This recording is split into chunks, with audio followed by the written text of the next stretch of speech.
Hi everyone, and welcome to my April monthly reading wrap up. First of all, where has that month gone? April has just gone poof, and now it's May. But I did manage to stick to my goal of reading 5 books a month. So woohoo! I managed just to finish in time. Before I show you the books I've read, can I please just show you this beautiful lilac? Oh my gosh, look at this. It smells so good. I absolutely love lilac. It's probably one of my favourite floral scents. That is just so beautiful. So I just wanted to show you that before I started. So what have I read this month? So my first read was The Safe Keep, and that's by Yael van der Wooden. I'm so sorry if I'm pronouncing that wrong. Oh my god, what a read. I think this has been one of my favourite reads so far this year. So it's set in Holland after the Second World War, and it's about a young woman called Isabel who's living alone in her late mother's country home, and she also has 2 brothers, and so her brother's girlfriend comes to stay at the house with her, but first she really doesn't like the brother's girlfriend. Her name is Ava. She really doesn't like her. She's everything she's not. And then things start to go a bit weird. Things start to go missing in the house, and some secrets start to be revealed. And then the relationship changes between the 2 women. It gets really spicy. Yeah, it's a page turner. I could not put this down. It's also my first historical fiction book to read this year. So I would give this 5 out of 5. Absolutely. It's a really moving book. And also the writing is so powerful. Like, I cannot believe it's the author's debut novel. Like, it's so hard to believe this is her first book. So yeah, definitely recommend The Safe Keep. Also, I really love this cover. It's a lovely light pink pastel. So yeah, definitely recommend. Top book. So that's The Safe Keep. The second book I read was, first of all, let's just have a look at this cover. How beautiful is this cover?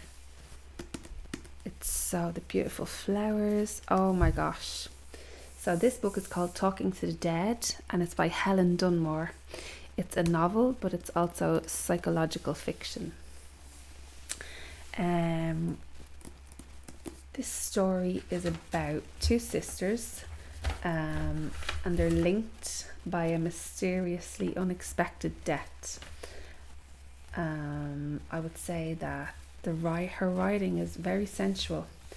There's a lot of descriptions of food and cooking, and also the ending of this book, just it leaves you longing, let's say, for more, or what happened after that. I just wasn't finished. I wasn't finished with it. So yeah, it was a really good novel. I don't really want to give too much away because yeah, you're better off going into it blind. So, but just look at this cover. It's so beautiful. So yeah, I would definitely recommend this. It's not a long read. It was almost 300 pages, but you could read it in like 2 to 3 days. Yeah. So yeah, that was actually the first of Helen Dunmore books I've ever read. So yeah, I'd be interested to read more. So that's Talking to the Dead. So the next book I read was, oh yes, The Picture of Dorian Gray by Oscar Wilde. Oh my gosh. This is probably one of the most unique books that I've ever read. I mean, this was just so unusual. Oscar Wilde, of course. So basically, this is about the story about an artist called Basil, and he is obsessed with Dorian Gray's beauty. So he decides to do an oil painting of him, and Dorian starts to realize that his beauty is going to fade. So basically, he sells his soul to make sure that his beauty doesn't fade. And maybe, I don't want to give too much away. So all I can say is it's Oscar Wilde's writing in this is so descriptive. He writes a lot about plants and how he describes them. Also his writing is so flamboyant.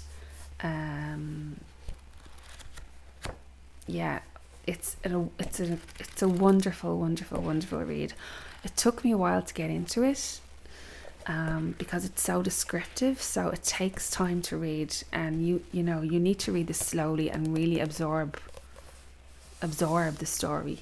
But halfway through, it starts to get more active, and yeah, I'm not going to give it away. So yeah, I would definitely recommend this book. Yeah, it was a really, like, I've never read anything like this book, so yeah, it's a must. So that's The Picture of Dorian Gray. And the next book I read is I picked this one up secondhand. So first of all, the cover, really, I was drawn towards the cover. I think it's a really beautiful cover. So this is by Leslie Poles Hartley, and it's called The Go-Between. This is quite an old book. It's a novel, and it's actually a really powerful novel.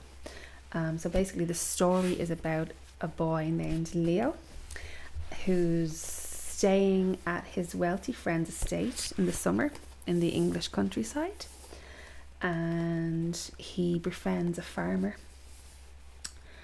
and so he begins to act as a messenger between the farmer and the beautiful Marion, who lives up in the estate. And so he starts to get drawn in deeper and deeper as their messenger, and basically he's a pawn in their dangerous game of deceit and desire.